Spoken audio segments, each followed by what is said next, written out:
Thanks for join Global Tutorial Bernard Simamora, SSI, SIP, SH, MH, MM.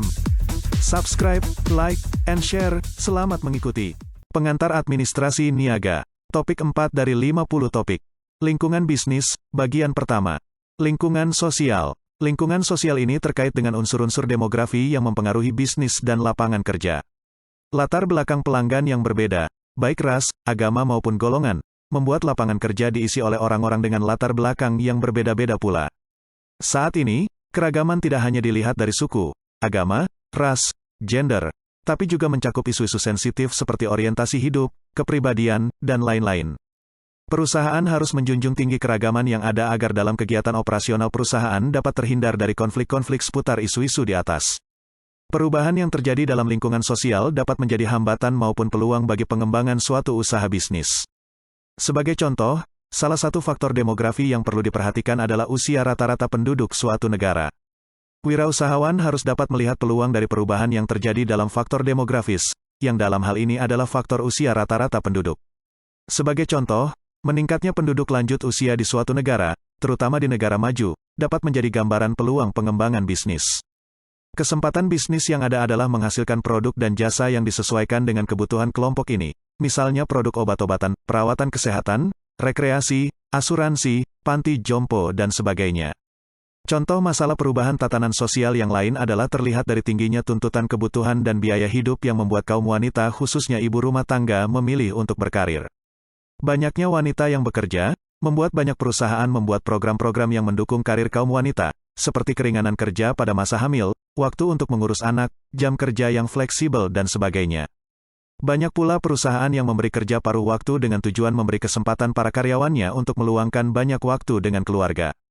Beberapa perusahaan juga menyediakan fasilitas teknologi yang memungkinkan karyawannya dapat mengontrol pekerjaan dari rumah. Perkembangan peningkatan kaum wanita bekerja dewasa ini juga menimbulkan peluang bisnis bagi orang lain karena dapat memungkinkan penciptaan lapangan kerja baru bagi orang lain, seperti misalnya jasa penitipan anak, majalah khusus wanita karir, mobil dengan desain untuk wanita karir, dan lain-lain. Contoh terakhir berkenaan dengan lingkungan sosial adalah masalah orang tua tunggal, single parent. Dewasa ini, jumlah orang tua tunggal mengalami peningkatan tajam. Peningkatan jumlah orang tua tunggal ini juga berpengaruh terhadap kegiatan bisnis. Dalam hal ini, perusahaan juga perlu melakukan perhatian khusus pada orang tua tunggal, dengan memberi fasilitas, yaitu keleluasaan waktu, pada jam kerja, untuk mengurus rumah tangga mereka. Dengan memberikan perhatian khusus pada masalah personal karyawan, diharapkan produktivitas karyawan yang bersangkutan akan meningkat, karena kinerja mereka tidak terganggu oleh hal-hal yang tidak berhubungan langsung dengan pekerjaan mereka. Lingkungan bisnis global. Dua perubahan penting dalam lingkungan bisnis global adalah pesatnya persaingan internasional dan berkembangnya pasar bebas. Lihat misalnya persaingan penguasaan pasar dunia oleh China dan Amerika saat ini. Produk-produk dari negara China seperti pakaian, mainan anak atau bahkan komputer telah mampu menguasai pasar dunia. Hal ini merupakan tantangan besar terhadap industri di negara maju yang biasanya menguasai pasar produk-produk tersebut. Ketatnya persaingan antara negara maju dengan negara yang sedang berkembang, New Emerging Country, telah menjadikan persaingan dalam skala global menjadi semakin sengit. Produk-produk yang dihasilkan oleh negara maju terancam oleh kehadiran produk dari negara berkembang yang biasanya lebih murah harganya. Hal ini seringkali memaksa negara maju untuk melakukan kebijakan proteksi terhadap kehadiran produk-produk dari negara yang sedang berkembang di negaranya. Saat ini, banyak industri di berbagai negara seperti China, India, Korea Selatan, dan Meksiko telah mampu memproduksi barang-barang yang berkualitas dengan harga yang murah. Dalam kaitannya dengan dinamika lingkungan global, perang dan terorisme menjadi isu yang paling aktual dan penting akhir-akhir ini, sejak terjadinya serangan teroris terhadap World Trade Center di Amerika Serikat pada tahun 2001, kegiatan perekonomian dunia tidak bisa terlepas dari pengaruh isu ini. Akibat serangan teroris ini, banyak kegiatan bisnis mengalami kemunduran, misalnya seperti yang dialami industri penerbangan. Orang-orang takut apabila hendak melakukan perjalanan dengan menggunakan transportasi udara, yang pada akhirnya menyebabkan jumlah pengguna pesawat udara menurun drastis. Perang yang terjadi di Irak juga telah berpengaruh terhadap dunia bisnis. Selama perang, industri pertahanan, seperti industri pembuatan bom dan peralatan perang lainnya meraih banyak keuntungan dari perang ini. Perang yang ada telah turut meningkatkan harga minyak dunia, di mana faktor minyak hingga saat ini masih menjadi energi penggerak ekonomi dunia yang utama. Gejolak harga minyak dunia telah mampu mempengaruhi kondisi perekonomian dunia secara umum. Sama halnya dengan harga minyak yang semakin sulit diprediksikan, kondisi perekonomian global juga semakin sulit diprediksi pula. Dalam perdagangan global, ekspansi bisnis berperan penting dalam menciptakan lapangan kerja. Namun demikian, kompetisi antar pencari kerja juga semakin kompetitif dan bersifat global. Pencari kerja dituntut mampu berkompetisi dengan perubahan dunia yang sangat cepat.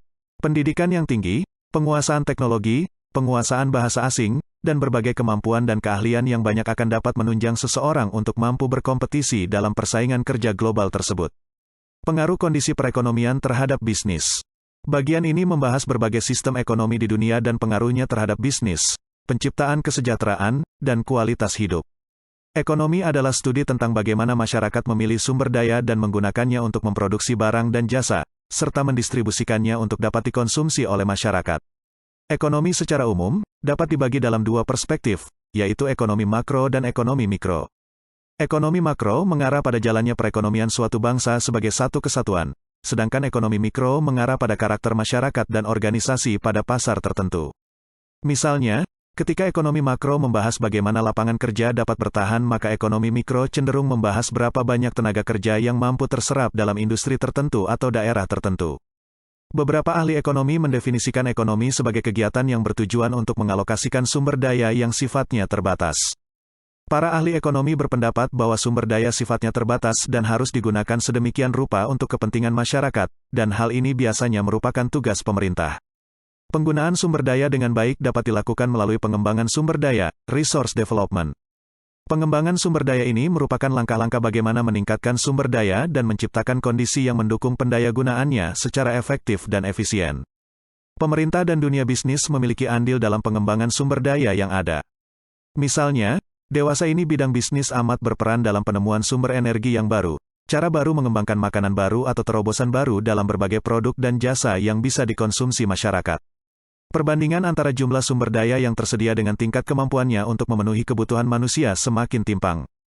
Kondisi ini menggambarkan fenomena bahwa jumlah manusia terus bertambah, sedangkan sumber daya alam yang ada semakin terbatas jumlahnya. Pemikiran di atas disampaikan seorang pemikir ekonomi dari Inggris, Thomas Malthus pada akhir tahun 1700-an dan awal 1800-an. Seorang penulis dan pemikir Skotlandia, Thomas Carlyle sependapat dengan Malthus dengan menyebut ekonomi sebagai dismal science. Para pengikut Malthus, Neo-Malthusians, berpendapat bahwa pertumbuhan penduduk dunia sangat cepat, disertai pula dengan tingginya angka kemiskinan. Menurut mereka, solusi untuk permasalahan tersebut adalah menekan pertumbuhan penduduk dengan mendukung program keluarga berencana, terutama di negara miskin yang memiliki tingkat pertumbuhan penduduk yang cukup tinggi. Sementara itu, secara umum, di negara-negara industri pertumbuhan penduduk bergerak lebih lambat, sehingga menjadikan jumlah penduduk usia lanjut lebih besar dari usia muda. Di negara berkembang, fakta yang terjadi justru sebaliknya, jumlah penduduk bertambah dengan sangat cepat, dan berdampak pada tingginya angka kemiskinan. Banyak ahli ekonomi makro yang berpendapat bahwa jumlah penduduk yang banyak adalah salah satu sumber daya, khususnya bila memiliki pendidikan yang cukup memadai, karena salah satu kunci pertumbuhan ekonomi adalah tersedianya sumber daya manusia yang berkualitas. Namun sayangnya, di negara miskin besarnya jumlah penduduk tidak disertai dengan tingkat pendidikan yang memadai. Oleh karenanya, jumlah penduduk yang besar akan menjadi beban bukan menjadi sumber daya yang mampu menggerakkan perekonomian negara tersebut. Demikianlah materi topik keempat pengantar administrasi niaga. Channel ini akan sangat membantu masyarakat umum dan para mahasiswa yang sedang kuliah di perguruan tinggi manapun di Indonesia. Ratusan video tutorial S1 Ilmu Hukum, S1 Ilmu Pemerintahan, S1 Ilmu Komunikasi, S1 Ilmu Manajemen, S1 Ilmu Administrasi dan lainnya disajikan di channel ini. Video tutorial dituturkan dan disubtitelkan agar dapat ditonton, dibaca sambil didengarkan. Jangan khawatir jika tidak langsung paham. Untuk pemahaman yang lebih baik, putar dan dengarkan video tutorial berulang-ulang. Subscribe dan like, agar Anda mendapatkan update tutorial lainnya. Bagikan juga link video ini, agar teman lain juga mendapatkan manfaat channel ini. Sampai jumpa.